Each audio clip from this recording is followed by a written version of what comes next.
Welcome to the Future Christian Podcast, your source for insights and ideas on how to lead your church in the 21st century. At the Future Christian Podcast, we talk to pastors, authors, and other faith leaders for helpful advice and practical wisdom to help you and your community of faith walk boldly into the future. Whether you're a pastor, church leader, or a passionate member of your faith community, this podcast is designed to challenge, inspire, and equip you with the tools you need for impactful ministry.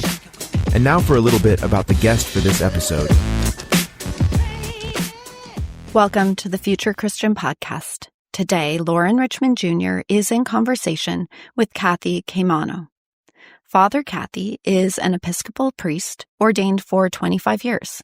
Since 2016, she has been a free-range priest, doing her own ministry business with a mission to help reimagine ministry in the 21st century.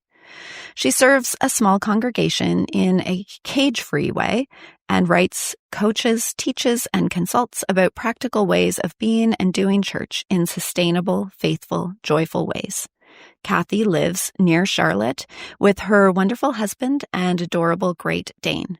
When she's not thinking about God and church, you can find her taking photos of the sunrise or out running somewhere.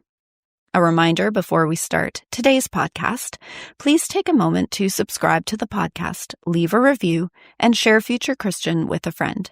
Connect with Loren, Martha, and Future Christian on Instagram. Shoot us an email at lauren@resonatemediapro.com with comments, questions, or ideas for future episodes. Your support means a lot in making this podcast possible.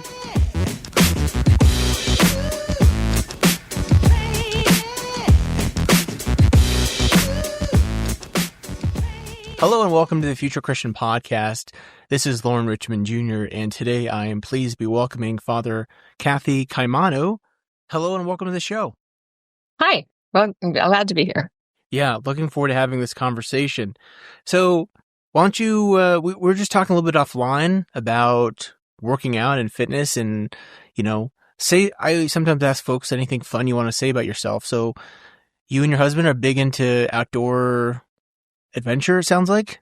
Yes.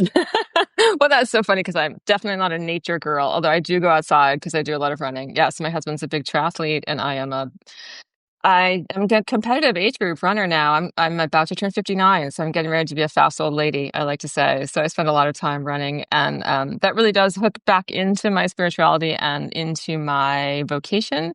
But we do together. I think that's probably the biggest thing in our lives, besides our work and our faith and our family and our dog, is running, and he does triathlete. So yeah, we're big sports people in that way. I remember when I was a kid, my dad would always be like, telling me to pay attention to those age brackets.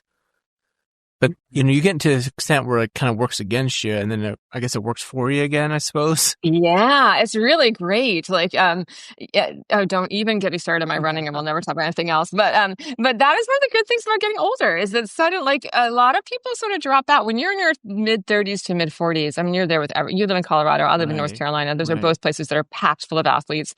And, everybody's better than you. I mean, everybody just is, because there's so many people doing it. But once you get into your 50s, and now I'm pushing 60, a lot of people don't do that anymore. They've just quit, or they've gotten injured, or they've done other things. And so the people who are into it, and it's a much more competitive, but it's also smaller. So you get to be a bigger fish in a smaller pond.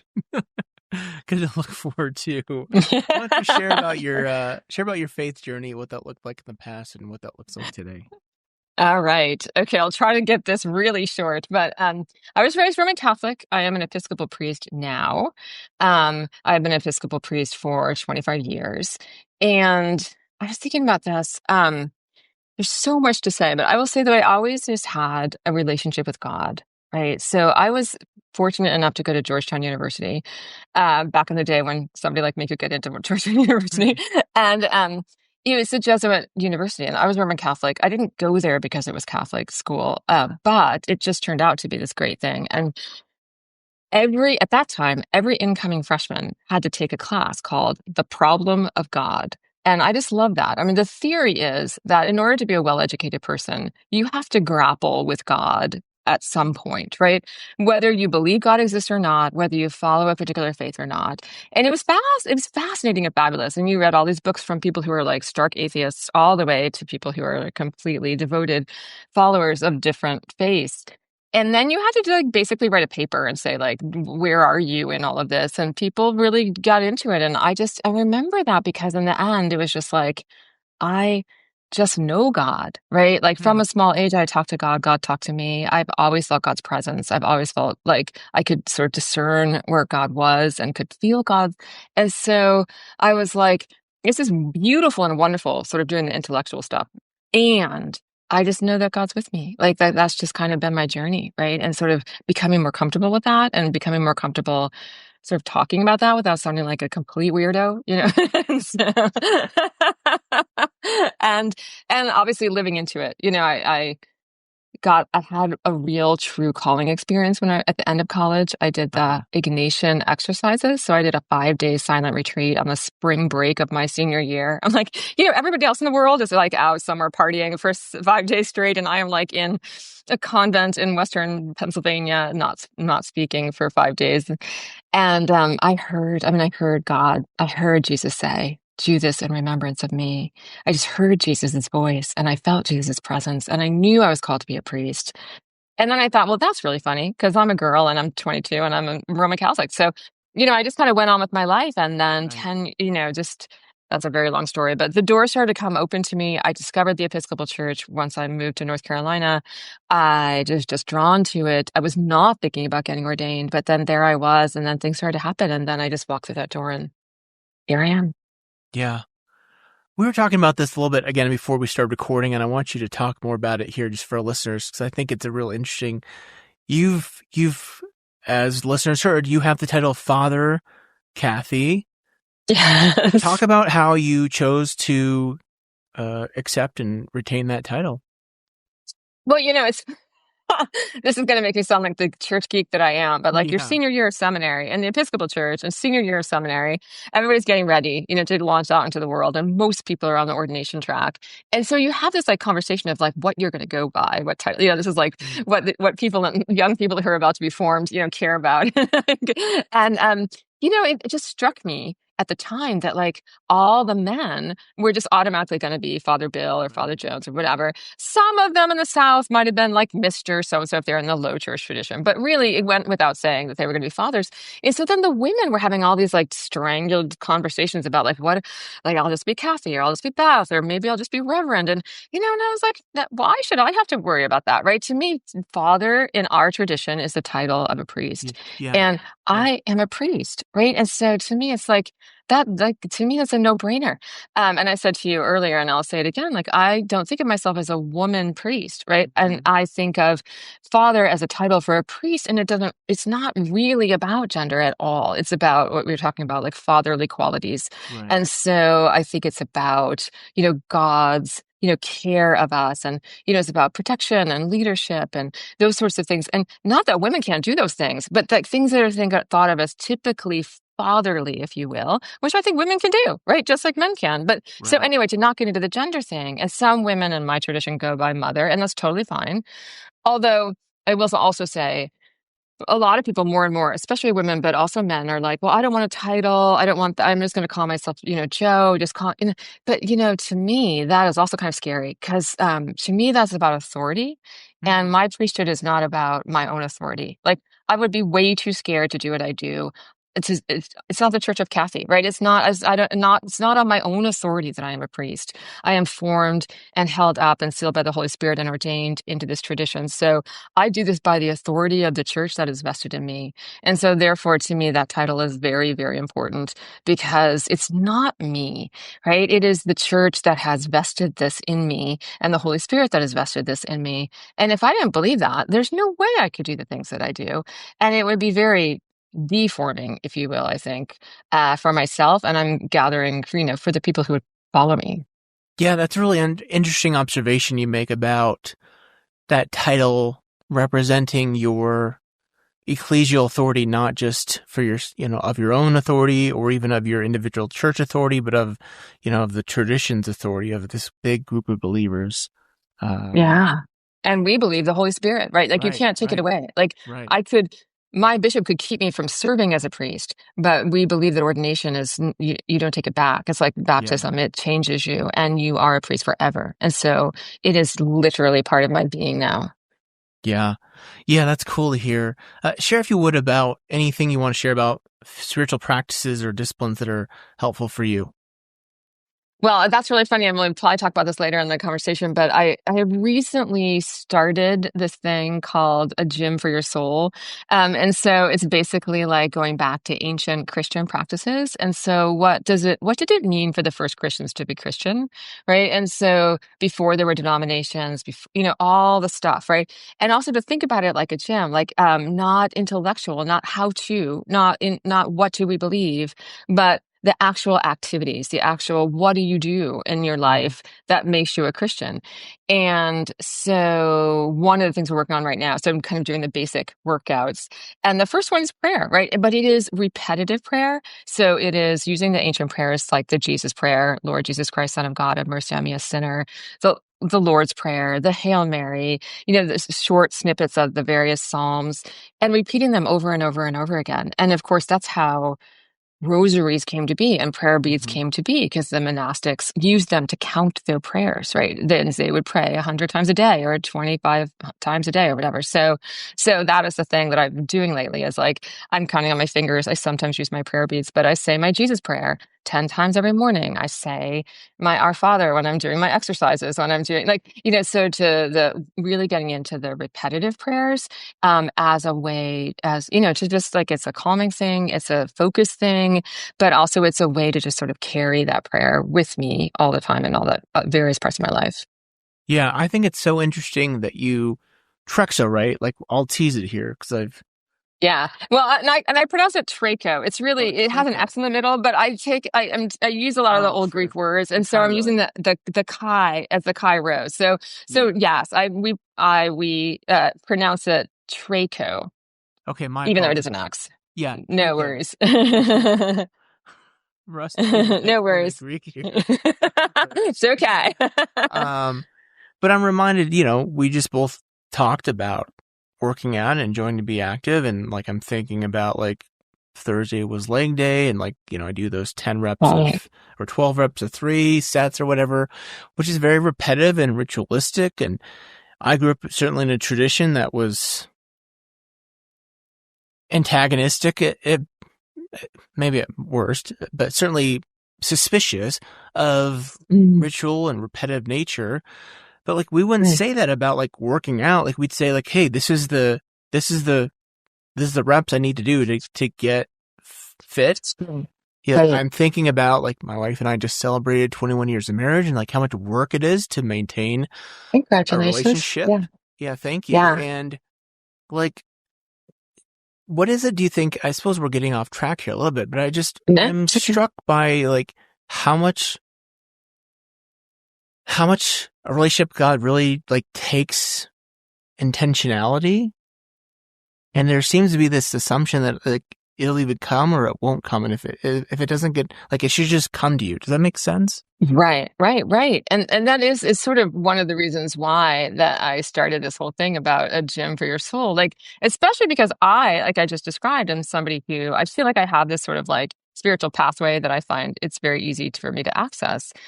And first of all, I don't think everybody has that, right? Like, I don't, and again, it's an intellectual argument. Like, so do we all have it? And then some of us have it more. We exercise it more, right? Or are some people just not built that way? Or blah blah blah blah. But then I also think, it goes back to, I think, what's that phrase? We are what we habitually do, right? And so I would never say that like, they're saying the Jesus prayer 10 times every morning for me is going to replace the times when I'm just alone with God and I talk with God, or the silence, or the contemplative prayer, or the worship. None of that. But just like you just said, but as a runner, and this is part of how I sort of developed this, is that, I hate planks and I still do them, like 5 times a week, because supposedly that's better for my core and supposedly it's going to help me be a better runner, right? So I just do that. So it is, I think, the building blocks. And I do really believe in that whole sense of like stretching and strengthening our souls, the intentionality of putting ourselves in those places. So, so maybe, I mean, hopefully it's bringing us closer to God. And I like to think it's like opening that portal, whatever that spiritual portal is. It makes us feel that. And just like when you are running or cycling, sometimes you feel this ethereal, like you are so connected to everything and everything is clicking into place. And part of that, it's not math, right? It's not exactly that thing. It's alchemy. Right. And so I think it's the same with our connection with God, is that, we do enough reps, right? And we're putting ourselves in that place. And somehow it is that alchemy where when that portal opens up, then there we are, right? Right, because we certainly wouldn't want to get into this thing of like we can command God's presence like through 5 prayers or whatever. Right. That's not right. how this works. So it's not magic. Yeah, I mean, it's frustrating, I suppose, but I think if it was the other way, then we'd have whole other issues. But yeah, right. I mean, I really appreciate the intentionality around this. Thank you. And I'm going to say one more thing before I make go ahead. let you go back. We go back to your marriage and I'm going to say relationship is one of the things, one of the practices in the church. But I will also say that I've only been married for 10 years, even though I'm older than you. But people always say marriage is work. And I get very upset about that because I just kind of feel like work sounds like drudgery. And I don't think marriage is drudgery. But to me, marriage is practice, right? Oh, marriage that's is a good way to say it. Practice, right? You show up every day. It is, in some ways, it is your routine and your rote, but that's the good news. It is the basics of like you are there for the things that your marriage needs, right? And so, and also to me, there's way more joy in that, right? So that's fun, right? like, it's not always fun, but just like your faith life, just like your spirit, your activities, your relationships are practice, right? Yeah, I like that metaphor. I think that's great. I was Thank just reading something at lunch about this 3-hour practice that some relationships are trying of 3 hours at night. Like it's meant for like parents after the kids go to bed, which frankly I don't stay up 2 hours past my kids go to bed, but I suppose you could cram it into 2 hours like if you really wanted to. But it's like an hour of working together to clean up the house and do chores, an hour of like uninterrupted just you and them time, and then an hour for yourselves each alone to kind of recharge yourselves. So even if it was like 45 minutes each, I suppose like, wow, that could be, again, it's that practice, like you said. Well, I suppose we're already doing it like we might do is getting off topic. So that's okay.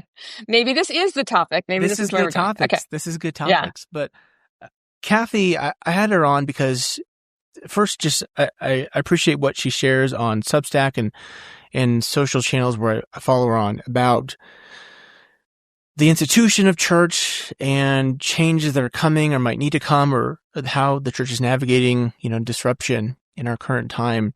And I think what first I first found appealing or intriguing, I should say, is your title of your Substack, Free Range Priest. So maybe let's start with that, kind of what that means to you, how you came about that, and what that looks like. And I think that'll lead us into some further conversation. Thank you. So I was ordained in the year 2000. So right on the cusp of literally January of 2000. So the cusp of the 21st century. And I was basically formed as an old school priest in the old school system, right? Like when I went through seminary and the formation of becoming a priest, I never thought that I would do anything but go from one congregation to another, serving in a very traditional way, by meaning the priest is in charge and you have, a staff and a building and a set of programs, and you have stewardship, and, you do good work, and you have Sunday worship, and that's wonderful.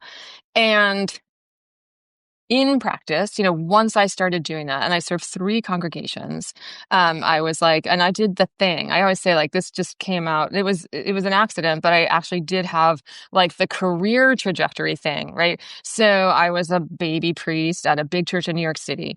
And then I was the associate priest at a medium-sized church in North Carolina. Then I went off to become a rector in Kansas, in Wichita, Kansas. And I like to say I was the worst rector ever. And the reason was that it was by then that I started to sort of come up against like how much I hated it. Yeah. Like, I love ministry. I love God. I love prayer and worship.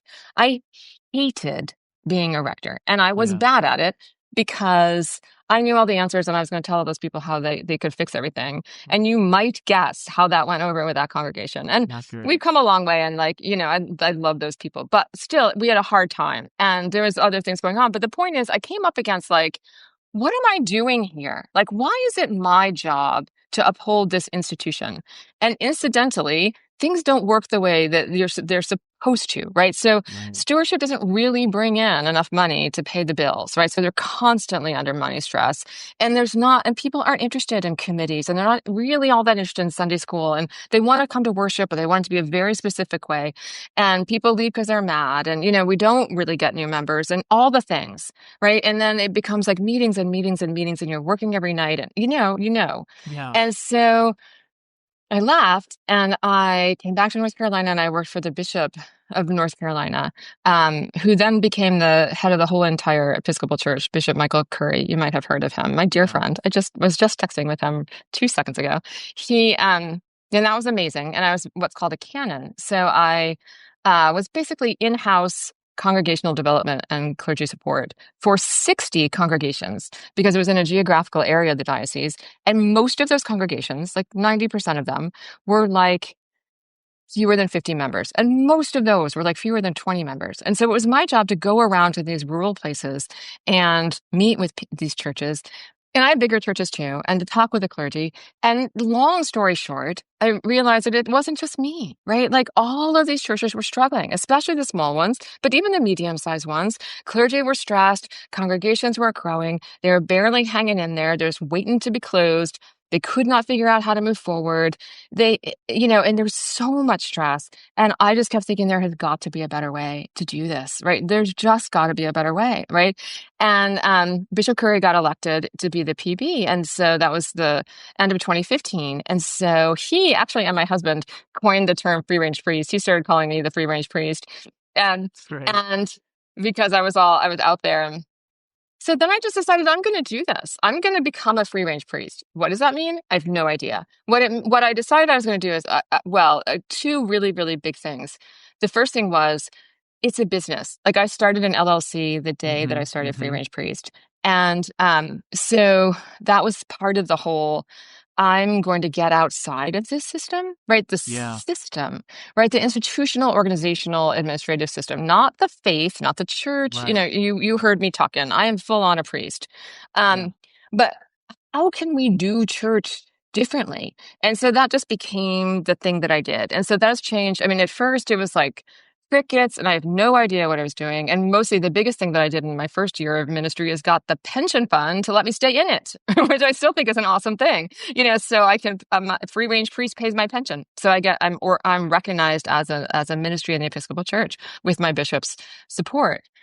And then it was COVID, right? And so I did a lot of also stuff digital. I also realized that technology is going to be a huge part of this, and that the 20th century organizational models and institutional models are extremely resistant to technology for whatever reason, but they are extreme.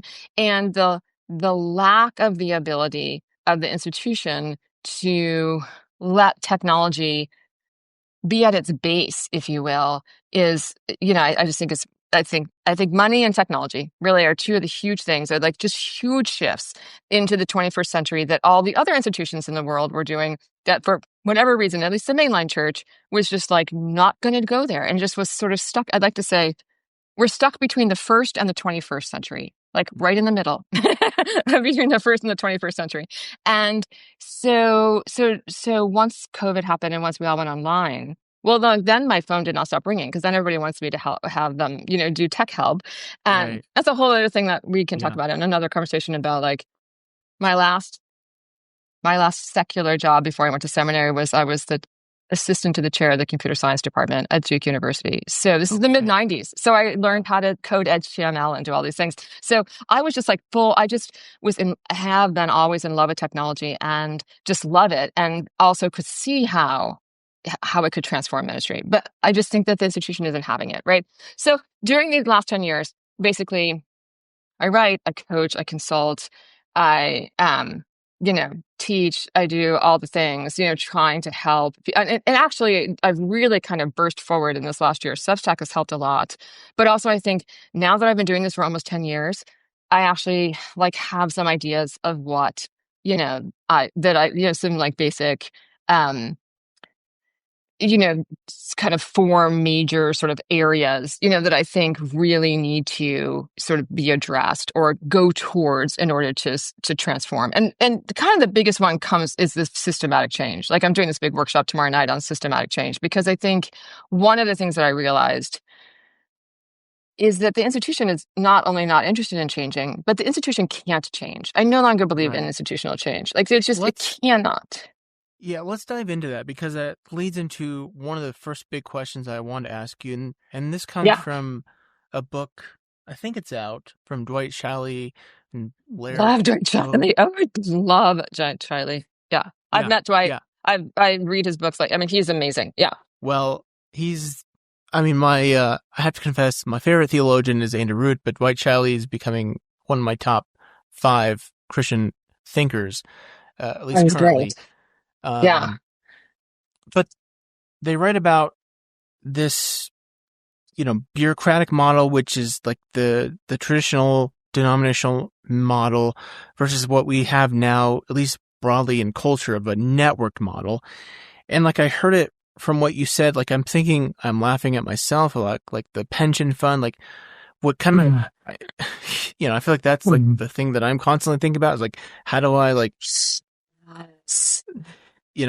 how do I keep connected enough so that I can keep contributing to my pension fund and have some money that's going to come with me eventually?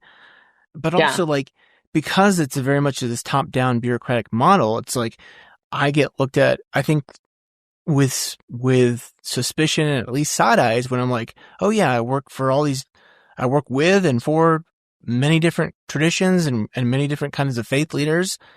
I'm ordained in one tradition, I go to a church in another tradition, I work with a lot of Episcopal folks. What do you make of that? I mean, I think that's the biggest challenge I see. Well, I could say a million things about what you just said, but what are I'm trying to guess what you're trying. This networked, what do you think of this networked versus bureaucratic? How do so that's one of the major, I think you hit that, or Dwight did, or whoever, everybody did, the movement from sort of stable institutions, right? And by which I mean top down, paternalistic, if you will.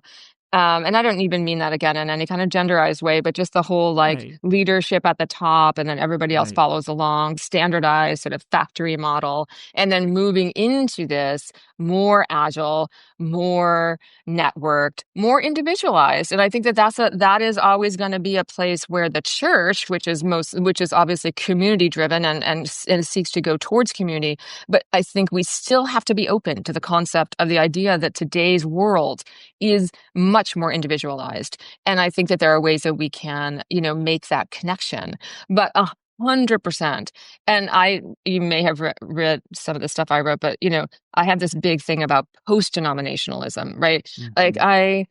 I think we already are post-denominational in that I think that most people in most of our pews could care less what brand name of Christianity we are. Yeah. And that I know you follow Ryan Burkhart and Ryan, what's his name? Is Burkhart, is that right? Burge, that's right. Ryan Burkhardt is somebody else I know. Ryan Burge, graphs about religion, which I also think he's fantastic. That like the rise of non-denominational, but I would call it post-denominational in that sense that like, I think that there are ways that we can bring our various traditions forward. And I see that all the time in things like evangelicals becoming Orthodox, right? Like, and Episcopalians becoming evangelical, which is I think it's beautiful, right? That we can bring our traditions along and share them and sort of like braid them together in these fantastic ways in an agile, networked world that we just cannot do when we live in these like huge, lumbering, towers of hierarchical denominational differences, right? And you can't do anything until you get like 12 committees to say it's okay, and then I can't do anything, and then,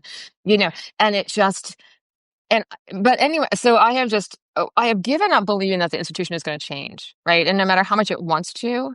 And I think this is scary and it's hard, but it's true. And I think it's liberating.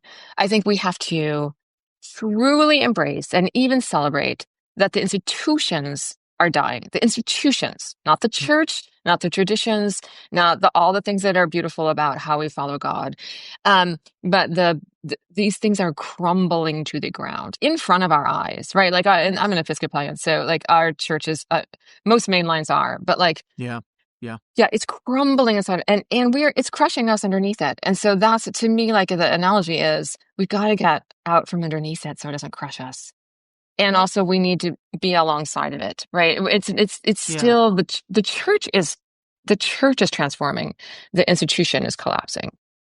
Yeah, let's explore that, because I'm curious, and this is one of the questions I did want to ask, is because my experience, and it seems like this is what I've read and heard from many people, is that there does seem to be some level of institutionalization to take a movement to sustainable, like beyond just the initial inertia and energy and personality driven nature of movements.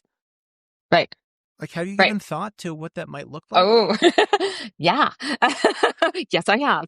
It's a softball question. Have I thought about that? That's kind of my job. Well, and so I just wrote about this too. Like everybody everywhere, every time I've ever had this conversation, they say, well, why can't we just do house church, right? Why don't we just go sit in our living rooms? And again, it's a beautiful idea. It's a beautiful thing. And I say, just like what you said, that is great once, maybe twice. But the third time you do that, then you do need to organize, right? And hear me say that I am not opposed to organization, administration, communication, right? All of that kind of stuff. I just think, and so I think that at a certain point you do. Someone's got to be in charge, right? You have to figure out how it's going to go. You have to figure out how you're going to pay for it. And that is like, I'm going to skip down to the end when you asked me to think about like things I would say to people in the church to think about. You have to think about money, right? Yeah. We have to. It's hard. It's scary. We hate it. We have to say this out loud. We have to be able to afford it. We have to make money in ministry, or we won't have it. And it's okay. We can talk about it, right? Yeah. And it's also okay to make money, right? And so all of those things, right? So I would say, like for me, it is the business model, right? Like you may know this. I think a lot of people in my world don't know this. Scratch the surface of any huge megachurch. Those aren't nonprofits. They are LLCs. Those huge churches are businesses, right? And I think that, yes, everybody gets really scared about like whether that is holy or whether it is faithful. And to which I would come back and say, think about the businesses, the straight up secular businesses, that are built on principles that are about loving God and your neighbor or serving the world, sacrificially. So I think like we get ourselves lost in the whole idea that like capitalism can be, of course, incredibly brutal, but it doesn't have to be. To me, it's about agile, networked technology, sustainability, right? That like I think we need to just take the books, and I literally do this, right? Like, in my 10 years as a free range priest, I have like half of what I'm doing is educating myself. And so I have done all the things. Like I am a solopreneur, small business owner, and I have done all the taken all the online classes. I've done all the things, right? And tried all the different platforms and stuff. And I think of myself as a creative solopreneur, right? And so to me, that is the basis for what I do. And I contract with churches and individuals. And that's part of my whole, when I talked about small church and sustainable part-time ministry, I contract with a church that has 30 members, right? And guess what? That's a wonderful thing for them and for me, because they can afford me, first of all. They only pay me for what I do. And that is part of, I don't think of myself, I would say bivocational is my trigger word. I will not use the word bivocational when it actually means you're not getting paid for your ministry. It's one thing if you're called to be a doctor and a priest or whatever, but what we really mean is you're going to not get paid to be a minister. And that is not okay with me. And so I have a ministry that is made up of, several income streams from several different places. It sounds like you have something of the similar thing. And to me, that's full-time ministry. It just doesn't look like I get a salary from an institution. And so that's what I'm talking about. But 100%. And I think denominations, and dioceses and whatever can also run this way. I think that there are still ways that, I believe in the authority of bishops. I believe in the authority of the denominational church. I just think that we could be outside of, again, the sort of ponderous, stuff that's holding us together, what I would say is a mid-20th century institutional model, and move into a model that is much more agile, technology-based, blah, blah, blah. One of the things that I do on a very practical matter is that I teach and use Planning Center. Do you know Planning Center? It's a church management software, and I think it's the very best church management software for so many reasons. And I help churches use this. And it pretty much gives me an aneurysm when I say out loud that I'm pretty sure that the Episcopal Church doesn't actually know how many members it has. Like, there is no actual database so that they can call up all the Episcopalians. And that just makes me weep. I just can't. And the same with most, and when I talk to dioceses and say, don't you want to know who all your members are? Wouldn't you love to have a database of all the members of your diocese that you could pull them up and look at them and know them, right? And again, something that a business could do in a second. Wouldn't you want to have that kind of relationship with the people who are part of your church? So, to me, something like that. And yes and no. People want that, and that's very scary and very hard for them. It is a lot, and it's interesting, we shouldn't turn this into a commercial for Planning Center, but Planning Center does offer, as I remember, they do price points, right, based on your size. So it's not like my 30-person church uses Planning Center. It costs them $35 a month because the database part is free no matter how big or how small you are. Right. I'm also thinking about how much in what you just talked about, how much there is opportunity for reimagining things in a way that's going to help the church move forward without just entirely being stuck in the past. Do you want to talk more about and you name these principles of I don't know if I don't know a mega church model well enough to know if they use an LLC, but it doesn't shock me to think about that, because I know of other people who I know are in similar spaces to you and have a nonprofit arm and they have an LLC arm. And certainly there's been a lot of positive movement around social entrepreneurship, which I imagine you're familiar with, has multiple bottom lines. So I don't think it's a stretch to call a church a social entrepreneurship in some capacity and to utilize those different models or formations to help advance their work. Do you want to talk more about how utilizing some of these different tools or organizational formations can help them advance their work going into the future? Yes. I do want to talk about that. Well, first of all, it's just a lot less work, right? It's just a lot less work. I love to talk about the church bulletin, but also yes. Okay. So the jump from one to the other is really hard, right? Which is again why my advocacy now is about just start with the 21st century model and then connect yourself to the old one. Like, so I got really Yes. big into like, I'm going to come into your church. I'm going to come into your diocese. I'm going to teach you how to use Planning Center. And you're just going to, Yeah. and you know what? I mean, and I mean this with all due respect, and then it's like the 75-year-old ladies at the desk are like not going to do this. Right. And it's not their fault. Right. And so, but I also think the church doesn't realize that, bless their hearts, because they're holding the church together.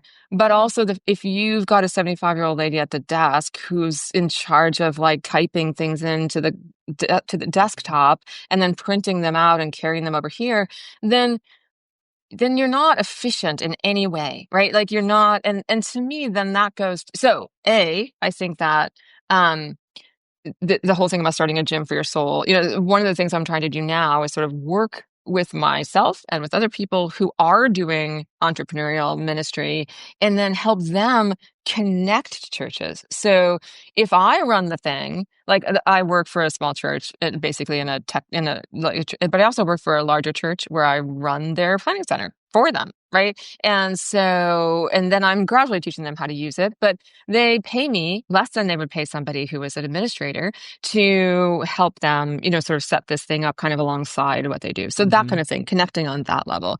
The other thing is, this goes down to a little bit more of like it's basically like, what are we doing here? Right? Like, why are we here? Right? And I think for so many congregations, it comes down to like, we're here because we've always been here and we need to always be here. Yeah. And that's not a mission. And so I think this is part of the getting out of the systematic thinking into the new, like, so when I talk about business thinking and agile thinking and that sort of thing, it's like, what's our goal? What do we mean to be doing here? And how do we measure that? Like, how do we know? And so, and then people get all nervous about like, well, we only have 30 members. Maybe we're not going to get more members. Maybe membership isn't the whole goal. But and I also would say you still need a measurable goal. Yeah. And yeah, go ahead. Let me give a quick shout out to Chad Brooks, UMC pastor, who I just will. Oh yeah, I follow him on Substack too. But he has a great point about like, you don't have to be a huge church to be vital and sustainable. Like, you can be a huge church and not be at all vital, not be at all sustainable, whereas a church of 30, like you said, can be vital and sustainable. Right. Yes, I serve one. Yeah, 100%. But you also then have to like be explicit about that. Like, what's our goal? Like, and again, it does go back to like, what are we doing? How are we doing it? And how are we paying for it? And how, like, again, it's small business, big business, right?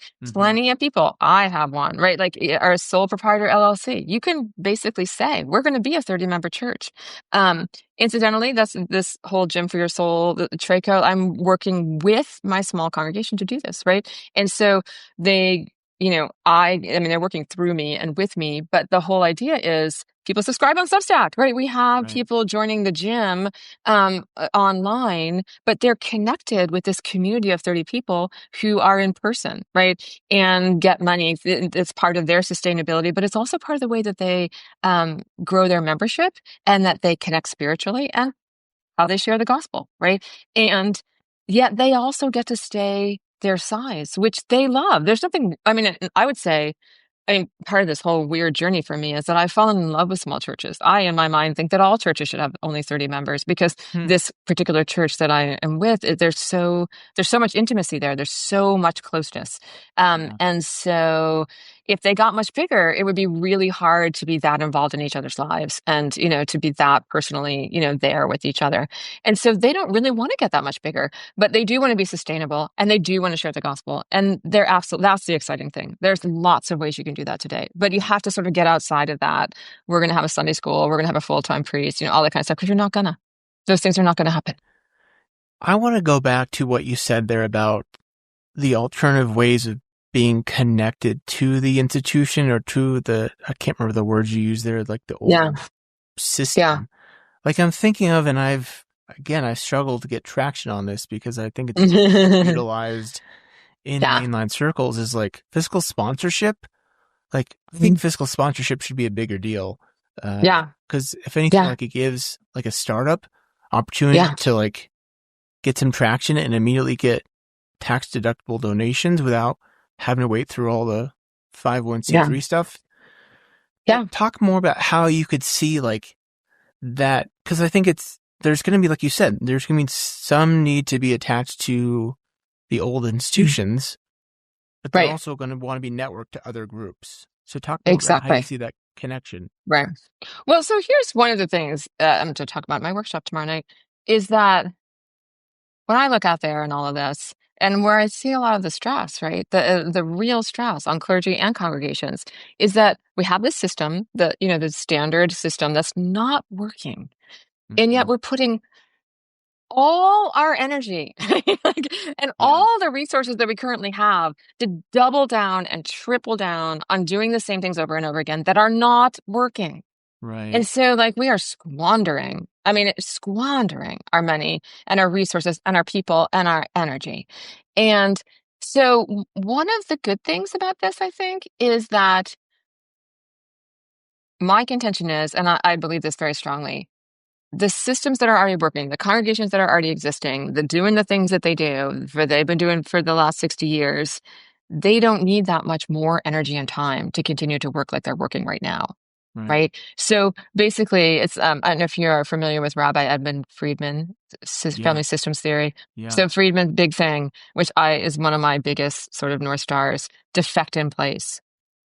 And so what that means is stop doing the stuff that you don't need to do. Right. Just do the stuff that you need to do, and stop doing everything else and trying extra hard. Right. So, and this is a long way of saying that I've done this and I can see this happening. So, for example, in a very concrete way, you're a full-time pastor of a medium-sized congregation, and again, it's not getting any bigger, the budget's not getting any better or whatever. So the congregation intentionally literally supports that clergy person spending half their time doing their entrepreneurial ministry. Right. Mm-hmm. And with the idea, A, that they are building the future of the church, right? And B, they're not going to be there forever, but also they don't even have to be part of it. I mean, they can be, right? But they don't have to be. But it's not like, oh, it's my pastor. You've got to be, we're paying you full time. You got to be here full time. You have to be at more meetings. The church could merely say, going to more meetings is not actually making this better, right? We're not going to get any more members. The pastor's still going to be here on Sunday, right? And they're still going to preach. They're still going to do pastoral care. And we're going to work this out, what the pastor's going to do. We're still going to pay them the same amount of money if we can afford it. But we're going to pay them what we can afford it. Maybe it'll be a little bit less.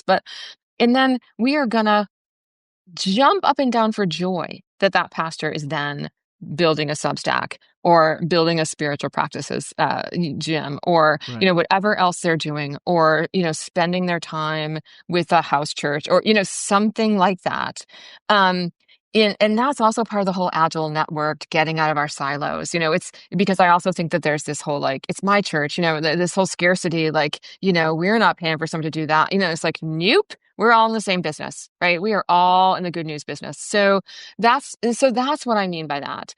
I work with. Oh, go ahead. I'm going to add two things that I think speak to your point. And this has been a while, but Matt Sertle, I think was his name, was a PCUSA pastor who I talked to a couple of years ago, kind of about your point about doing these passion projects, which I think is great because it gives the pastor something that refreshes them, and also is kind of, like you said, entrepreneurial or leading edge, which I think is not at all a thing that happens in mainline churches often. Just trying new not things, at all. like R&D. I'm thinking also of another family systems guy I follow, Steve Cuss, who his big thing is when we're in anxiety, we just try harder. And that's, I feel like what you've been saying again and again throughout this conversation is mainline is just let's just try harder. Right.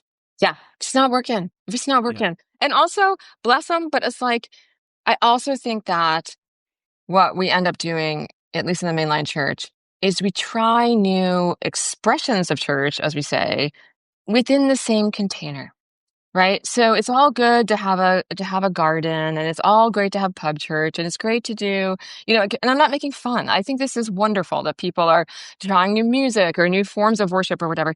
That's great. If it's in the same container where you still have the full-time pastor and all the committees, and this has to be approved, and this is the budget, nothing has changed. That I think it's really hard because we don't really see the container, that it's really hard to get people to get that's actually not getting us anywhere if it's still in the same container, right? And so like I talked to somebody last summer she's really big on TikTok. I was on TikTok for a while, but once I found Substack, I just like fell in love with Substack, and I just haven't been on TikTok because it's just not as much fun. But she was a pastor, and she had like whatever, thousands and thousands and thousands of followers. She's great. And so she got hired by a diocese to be their sort of like social media pastor, which I think is awesome. Bethany Peerbold? Yes, I am. Do you know recently. her? Oh, she's awesome. I had her on, yeah. Well, I called her up because I was like, okay, like you don't care, but I'm going to talk to you about this. I just want to know. And I said, so like, how are you keeping track of your members? And she's just like, basically like, we're not, right? And so I'm like, how is this going to be sustainable? How are you building this into something where you can have a community and you can continue to sustain it and you can have some level of organization? And she's just like, not on the radar, and this is to me the whole like fabulous idea, wonderful person, great ministry, still in the same box, right? Like it's just like, what's going to happen with that, right? That's house church all over again, right? At a certain point, either there has to be a new way to frame it and sustain it and administrate it and all that kind of stuff, or it's just going to fall by the wayside. If that diocese decides that they're out of money, then that ministry's over. Right. Yeah. And also, I would say from the perspective of discipleship and growing the church in new ways, unless you're connecting with people and knowing who they are and having a way to grow in relationship with them and help them grow in relationship with each other, then again, what is your goal? What are you trying to do? Right. And like, how are you bringing people into faith and how do you know? Right. And going back to even repetitive prayer and all that kind of stuff, are we walking with people? Are they growing in their faith? Are they getting closer to God? How are we getting that feedback? How are we improving and making this a better thing, right? To go down that sort of thing. Anyway, so that's like my example of that. I think that's a fabulous thing. And it's in the same container still, right? And if we don't start talking about the system and the new containers, and that's a perfect example of something that could be in it. Like that could be a startup. That could be something that people paid money to be part of a community for. That could be a subscription community. That could, whatever. That it could grow into, resources and that sort of thing. And a new way to do spiritual direction. I don't know. It's not my thing. Like Yeah, I hear what you're saying because I think this is, again, something that happens again and again in mainline traditions because there's so much like old money, right? So much institutional money but we're kind of just like spending it down, right? Right. So if I'm hearing you right, you're a big thing and we should probably move on after this. Yes, right. But, sorry. Sorry. Tell me if I'm wrong here. Your big thing is like, how is it going to sustain, right? Right. And I mean, for me, I'm coming from the Episcopal Church where, again, we've got so much money. We have more money than God. We do. And I also will say that out of our fear, and this goes back to fear, a lot of us are just burying it in the dirt, right? So like, I've applied for 1 million grants, and this is going to sound like whatever. Like this is not personal though, but I do like, first of all, I can't get a grant because I'm a business, right? Like you cannot get a grant unless if you're a business, and that just hurts me. It's annoying because like you talked about, I got to rant on this for a moment, so forgive me. Go rant. Yeah, be with me. I had the same thing. Like when I was doing my work is under a LLC because like it was just so much easier and simpler to do an LLC than a nonprofit 501c3 board and all that. And it just makes it so much simpler and more nimble to do an LLC. Yes, you technically have less accountability, but this idea that you can't be accountable or productive or right. Right. Or you're not really the church. Right. Yes. Right. So rant over. Yeah. Continue. I'm sorry. No. So that's part of the whole thing. So, and even then, it's just like, I've been through that process enough to see that like, what they end up saying is all the different grant boards say, oh, we've never seen this done before. And I'm just like, Right, right. That's what innovation is, right? Like, and so like that sense of like the risk averse, everybody knows that startups or new things are gonna fail like 95% of the time. They Right, just are. right. And that you have to keep trying. And so like every other area of everything we do has a great, they invest money in things that are gonna fail, right? And so because you learn and you keep going. But then I think, again, I think it also goes back to what are we trying to learn, right? Like, I think Right. we haven't actually allowed ourselves to articulate where are we going? What are we trying to do? If we were trying to build a new AI system, we would know how we were doing. So what are we doing? If we're building a new type of church, again, what do we expect it to look like? How do we know it'll work? And Yeah. how will we measure that? And then how will we pay for it? And then how will we try again when it doesn't work and that sort of thing and keep adjusting? And I think the institutional church should like wildly invest in these sorts of things. And but so far, most of the stuff that I've seen that has calls itself innovative ministry is again still within the container. And I know we have to move on, but like I used to work with Michael Hunn, who's currently the Bishop of Rio Grande, so in New Mexico and West Texas. But he used to always use the Prius experiment, back when they were trying to develop an electric car. So what he said, what I understand, is that Toyota took some people and said, go develop an electric car and don't come back. Like, don't tell us how it's going because we will tell you it's wrong. Like Right. because we're a car company and we know how this goes. If you come back and say, this is what we're thinking about, we're going to say that's never going to work. And so they basically let them go for like however many years and said, we don't even want a progress report because we want you to figure it out. And when they came back, they're like, that's never going to work. Right. But they did it anyway. And so even if just like this much of the church, even just a tiny sliver of basically people who have money and power, were able to say, okay, we really are going to let go of this in the service of things that are truly outside of our realm of power and authority. And again, I need to say it. I say it all the time. I shouldn't need to say it, but I will. I'm not talking about inappropriate behavior. I'm not talking about outside the realm of like Right. either the Christian faith or the Christian, behavior, or anything like that. I absolutely believe in accountability 100% about, to everybody about how we live our lives and how we conduct our ministry.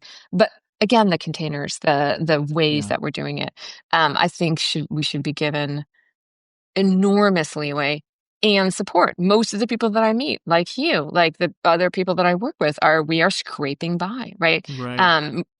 It's part of one of my goals is to make what I would call a grown-up salary so that I can tell other people it's possible. I'm barely there. Well, because I have to pay my pension, right? I still have to pay 18% of everything I bring in between taxes and pension. And my business expenses, that's 50% of what I bring in. Right. So Right. like gross, I make a grown-up salary. Net. I'm married. I'm married to. I call my husband Jeff my patron saint. Yeah. I can but not everybody can do that. relate. Yeah. Yeah. It's funny. I was thinking of, I think it's Skunkworks, right? I can't remember who the company was. Like it was Lockheed or some kind of big arms or tech company who did something similar where they said, go out into the parking lot or something and don't come back. Something similar to that.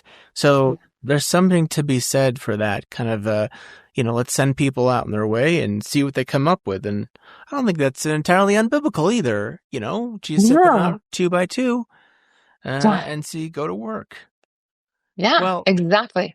Let's take a break here and come back with some closing questions. Okay. All right. We're back with Father Cathie Caimano. Did I get that right? Good job. You did get it right. Great. Okay, so closing questions. You're welcome to take these as seriously or not as you'd like to. But if you're Pope for a day, what might you want to do with that day? I laughed when you said this in advance, and I laughed at that. And I first had a diversion because it's who I am. That they just elected a new pope, and my husband and I both used to be Catholic. And you may not know this, but the only actual qualification for being pope is that you have to be a baptized Roman Catholic male. And so I told my husband, I'm like, you need to run for this. Like, you'll put your name in, right? Because then I could be like the Pope's wife. He could be the first. Yeah. Yeah, she did not. But honestly, I would take the day off, right? Because like, you talk about like the institutional system, and like I'm trying really hard to get out of that. So like, nope, I would wander around that beautiful Vatican and look at all the art and drink some wine, but no way. It's a good answer. It's a good answer. Okay, a theologian or historical Christian figure you'd want to meet or bring back to life. Oh gosh, well, Friedman would be one of them. He's not Christian, Yeah. but C.S. Lewis came immediately to my mind. But really, truly, this is going to sound, I don't know, hokey or whatever, but Paul, like the Apostle Paul, like, because I kind of feel like that's also what he was doing. Here?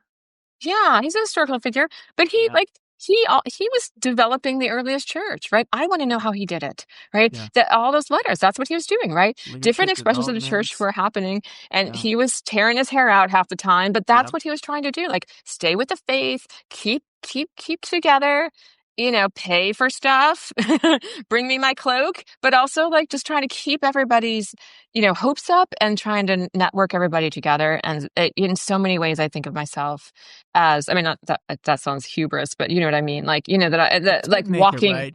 As like a Yeah. tent maker, like Paul. Yes. Yeah. I'll Yeah. bring Yeah. it back for you because I know what you mean. Thank you. Yeah. I wasn't trying to sound like grandiose.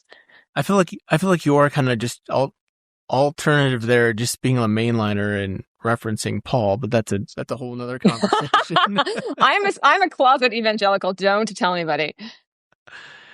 Oh, what do you think history will remember from our current time and place? I thought about this a little bit too. I think that, we're in the 20s, right? So like, it's like the new millennia, and like, just like any other new millennia, it's like, or new century. For whatever reason, we turn over into that, and it's all like, woo, we're in a new century, we're in a new millennia. And then I feel like it doesn't hit all the stuff that's shifting until about the 20s, right? The 20s and 30s. And if you look back in history, you can see that even in Christianity, right? And so I think that's what it's gonna look like. It's whatever this is, it's the sort of like rumbling of whatever the big thing is going to come, that's going to, sort of be the thing of our age. I don't think we're there yet, right? I think we're just seeing the tectonic plates shifting, which to me is super exciting. Well, that's a good attitude to have, I suppose. One of, frustration or terror or anger. Hope then for the future of Christianity. Wow.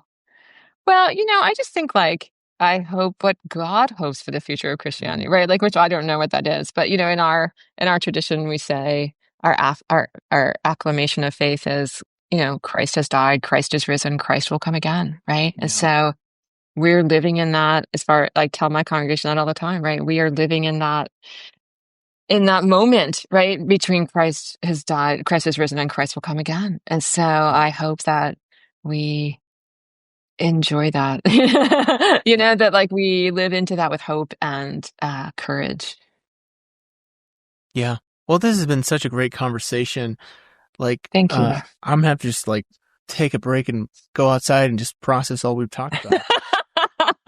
And I hope we get to talk some more. Like you and I have a lot in common. So absolutely. Yes, after we're done, after doing this for your podcast, which thank you very much. And I'm seeing all the people, I look through the people that you've interviewed, and I'm very honored to be included amongst their number, because that's some really, really wonderfully admirable people in ministry. And I'm excited about pretty much everybody you've had on and what they talk about. Well, thank you. Share how folks can connect with you, get connected with, let's see if I can get this right, Traco. Well, freerangepriest.org. I'm so all into Substack that I have actually forwarded my domain. So my website is my Substack, and I'm just started putting more and more stuff there. So if you go to freerangepriest.org, it'll take you to my Substack. It connects to Traco, connects to my writing, connects to how you can work with me. You can find me there. It's that easy.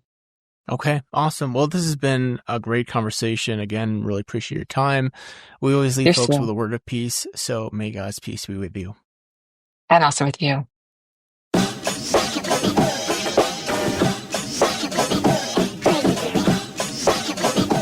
Thanks for joining us on the Future Christian Podcast. The Future Christian Podcast is produced by Resonate Media. We love to hear from our listeners with questions, comments, and ideas for future episodes. Visit our website at future-christian.com and find the Connect with Us form at the bottom of the page to get in touch with Martha or Loren. But before you go, do us a favor. Subscribe to the pod to leave a review. It really helps us get this out to more people. Thanks, and go in peace.